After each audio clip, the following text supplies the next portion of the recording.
Right, Nandigam Suresh గారు, ఇప్పుడే అందినటువంటి letter, Bharatiya Janata party central office నుంచి అందినటువంటి లెటర్. టీడీపీతో కలిసి సాగబోతున్నాం, మా అలయన్స్ ఎప్పటి నుంచో ఉంది, 1996 నుంచే మాకు ఈ రకమైనటువంటి అలయన్స్ ఉంది అని చెబుతూ 2014లో కూడా మేము కలిసి పోటీ చేసాం, మరొక్కసారి ఈ రాష్ట్రం కోసం దేశం కోసం అన్నట్టుగా ఈ అలయన్స్ కుదిరినట్లుగా ఇందులో చాలా క్లియర్గా చెప్పారు. సార్, ఏం చెబుతారు ఈ అలయన్స్ పైన? సీక్రెట్ ఆఫ్ అలయన్స్ ఇక్కడ కావాల్సింది ఏంటంటే చంద్రబాబుకి ఇప్పటికిప్పుడు బీజేపీతో పొత్తు అవసరం దేనికి? ఇప్పుడు పవన్ కళ్యాణ్ గారు పొత్తు దేనికో బీజేపీ వాళ్ళు పొత్తు కూడా అందుకేస్తారు. ఎందుకంటే పవన్ కళ్యాణ్ పెట్టుకున్న జగన్మోహన్ రెడ్డి గారిని ఎదిరించడానికి దమ్ము చాలలేదు. తను చేయించుకున్న సర్వేలో కూడా అదే నిర్ధారణ అయింది. అది నిర్ధారణ అయిన తర్వాతే మళ్ళీ 1% 0.5% ఏ పర్సెంటేజ్ ఉన్నా దాన్ని బీజేపీ అయినా సరే పర్లేదు, మనం కలిసి వెళ్దాం, ఏదో రకంగా కలిసి వెళ్ళాల్సిన పరిస్థితి ఉంది. కాబట్టి ఈ జగన్మోహన్ రెడ్డి గారిని మనం ఇద్దరం కాదు, ముగ్గురం కాదు, ఇంకా నలుగురున్నా కలుపుకొని వెళ్ళటమే తప్ప సింగిల్గా అతన్ని ఎదుర్కొనే కెపాసిటీ మనకి ఎటు లేదనే భావం వాళ్ళకి కనిపిస్తూ ఉంది.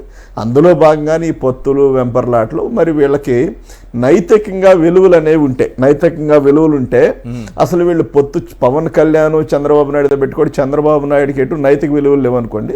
పవన్ కళ్యాణ్ పదే పదే నీతి నియమం అని మాట్లాడే వ్యక్తి, తను కూడా ఇప్పుడు చంద్రబాబు నాయుడుతో కలిసి వెళ్ళడం, గతంలో తల్లిదండ్రులు తిట్టారు, నన్ను దూషించారు, కించపరిచారు, చంద్రబాబు నాయుడు దొంగ, 2014 నుంచి 19 దాకా దోచుకు తిన్నాడు, ఈ రాష్ట్రాన్ని కుల రాజధాని కట్టాడు, ఆ కుల రాజధానిలో లక్షల కోట్లు స్కామ్ చేసి హెరిటేజ్ ద్వారా మరి లోకేష్కు దోచి పెడతామన్నాడు ఈ ఆస్తులన్నీ కూడా. కాబట్టి అలాంటి రాజధాని మనకు అవసరం లేదు, అలాంటి నాయకుడు కూడా మనకు అవసరం లేదు, నైవంచకుడు చంద్రబాబు నాయుడు అని చెప్పిన పవన్ కళ్యాణ్.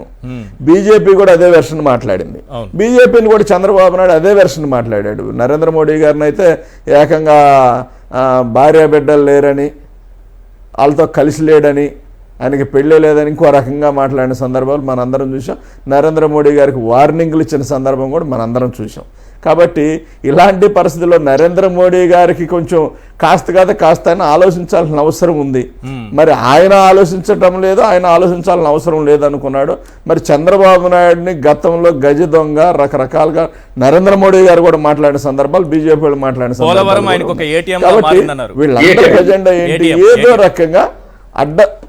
ఏదో రకంగా అడ్డదారిలో అందరం ఎక్కాలనే కాన్సెప్ట్ ముందుకెళ్తా ఉన్నారే తప్ప ప్రజల్లో వీళ్ళకి ఎటువంటి బలం లేక వీళ్ళు ఎంతసేపటికి పార్టీలు 3-4 అట్లా పోగేసుకోవడానికి స్టార్ట్ అయ్యారు. కాబట్టి ఖచ్చితంగా అంతిమంగా రేపొద్దున రాష్ట్ర ప్రజలందరూ చూస్తామన్నారు ఏం జరుగుతా ఉంది. వీళ్ళందరూ ఏమనుకుంటున్నారంటే 2014 నుంచి 19లో జరిగింది కదా అద్భుతం, మళ్ళీ జరగకపోదని. 2014లో వీళ్ళు చేసిన మోసాలు, 2014లో ఇచ్చిన హామీలు గాలికి వదిలేయటం, ఇలాంటివన్నీ కూడా రాష్ట్ర ప్రజలు గుర్తు పెట్టుకుంటారు కదా. ఇవన్నీ ఎందుకు మర్చిపోయారు అర్థం కావట్లేదు. నరేంద్ర మోడీ గారు దేశ ప్రధాని, వాళ్ళు చెబుతోంది ఏంటంటే ఈ కాంబినేషన్ హిట్ కాంబినేషన్ అని చెప్తున్నారు. 2014 నాటి హిట్ కాంబినేషన్ అని. ఏదన్నా అవనండి, ఇక్కడ జగన్మోహన్ రెడ్డి గారిని వాళ్ళు ఎదుర్కోవడానికి వాళ్ళ సత్తా చాలలేదనేది వాళ్ళు తేట తెల్లమైంది. జగన్మోహన్ రెడ్డి గారు ప్రజల్లో ఉన్నారు, వీళ్ళు మీడియాలో ఉన్నారు. కాబట్టి ఇలాంటి వ్యక్తుల్ని రాష్ట్ర ప్రజలు నమ్మే పరిస్థితి లేదు. ఎందుకంటే చంద్రబాబు నాయుడు అనే వ్యక్తిని 14 సంవత్సరాలు చూశాడు. చంద్రబాబు నాయుడుని ఇప్పటికీ కూడా 14 సంవత్సరాలు పాలించాను కాబట్టి నా ముఖం చూసి ఓటేయండి, నా పలానా పాలన చూసి పలానా సంవత్సరాలు నా పాలన చూసి ఓటేయండి అనే కెపాసిటీ లేని వ్యక్తి మరి 14 సంవత్సరాలు ముఖ్యమంత్రిగా చేసిన చంద్రబాబు నాయుడు ముఖ్యమంత్రి అయిన వ్యక్తి చంద్రబాబు నాయుడు అనే వ్యక్తి. సురేష్ గారు, ఈ ఇంపాక్ట్ ఏం ఆలోచించట్లేదు? బీజేపీతో టీడీపీ జనసేన కూటమి, వాటితో పాటు బీజేపీ కలవడం ఇంపాక్ట్ ఏమి ఉండదు అనుకుంటున్నారా? ఈ 1-2 సీట్లు తగ్గుతాయేమో కానండి, సీఎం సీట్ల మార్పు ఏమి ఉండదండి. ఎందుకంటే అండి, నేను ఎందుకు చెప్తా ఉన్నానంటే జగన్మోహన్ రెడ్డి గారి గురించి చెప్పాలని చెప్పడం లేదండి. ఈ రాష్ట్రంలో అత్యధికంగా మరి 99% హామీలు నెరవేర్చిన వ్యక్తి. 100 హామీలు ఇస్తే 99% హామీలు నెరవేర్చి రాష్ట్ర ప్రజలకి ఒకే ఒక మాట, మనగాడి మాట ఏమన్నాడంటే, మీ కుటుంబంలో ప్రతి ఒక్క కుటుంబంలో మేలు జరిగిందనుకుంటే నాకు ఓటేయండి, లేదంటే మీ ఇష్టం, మీకు నచ్చిన వ్యక్తికి వేయండి, నేను ఏమని అడగనమ్మా అన్నాడు.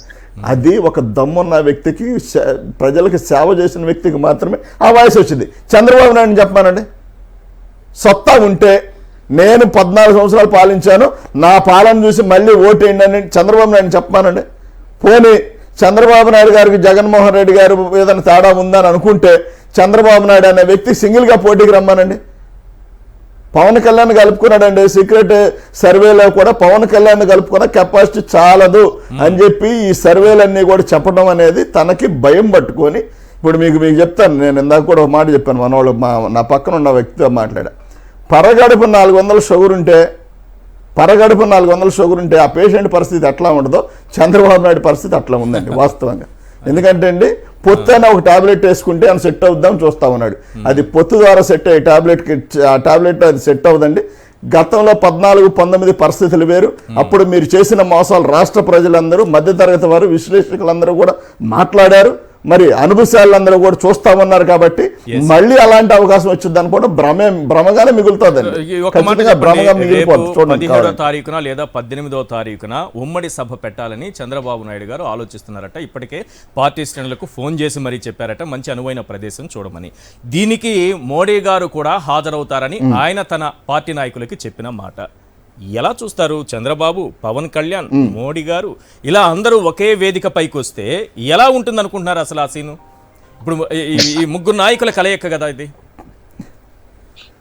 ఒకరే మీరు 2014లో చేసిన మోసాలు మళ్ళీ ప్రజలు గుర్తు చేసుకుంటారు, అంతకు మించేం ఉండదండి. ప్రజలకి వాళ్ళు ప్రజల్లోకి మైక్ ఇస్తే, ప్రజలకు గనక వాళ్ళు మైక్ ఇస్తే, వీళ్ళందరూ సభలో కూర్చున్నప్పుడు ప్రజలకు మైక్ ఇస్తే ఆ ప్రజలు నిలదీస్తారు. నరేంద్ర మోడీ గారిని కావచ్చు, చంద్రబాబు నాయుడు కావచ్చు, పవన్ కళ్యాణ్ కావచ్చు, మీకు మా పట్ల ఉన్న అభిప్రాయం ఏంటి అని చెప్పి ప్రజల్లో వీళ్ళందరూ విశ్లేషణకు ఒకసారి వస్తే, వీళ్ళందరికీ మైక్ ఇస్తే ఖచ్చితంగా చెప్తారు, అడుగుతారు కూడా. 2014 నుంచి 19 మధ్యలో ఇచ్చిన హామీలన్నీ ఏం చేశారు, ఆ హామీలు ఎందుకు నెరవేర్చలేకపోయారు? ఆ తర్వాత 19లో మీరందరూ ఒకళ్ళొకళ్ళు తిట్టుకొని, నరేంద్ర మోడీని చంద్రబాబు తిట్టి, చంద్రబాబు నాయుడు నరేంద్ర మోడీని తిట్టి, పవన్ కళ్యాణ్ చంద్రబాబు తిట్టి, చంద్రబాబుని పవన్ కళ్యాణ్ తిట్టి, వీళ్ళందరూ కలగలుపులుగా తిట్టుకున్నారు, ఒకరినొకరు కించపరుచుకున్నారు. ఒకనొక సందర్భంలో చంద్రబాబు నాయుడు గురించి అయితే ఒక హద్దు దాటి మాట్లాడాడు పవన్ కళ్యాణ్ అనే వ్యక్తి. కాబట్టి ఇవన్నీ చంద్రబాబు నాయుడు విషయంలో 2024లో బెస్ట్ ఎందుకు అయ్యాడో చెప్పమని అడుగుతారు ప్రజలందరూ కూడా. కాబట్టి వీళ్ళు అడిగే అవకాశం ఇవ్వరు. కాబట్టి ఖచ్చితంగా ఓటు రూపంలో మాత్రం 24లో తీరుస్తారు.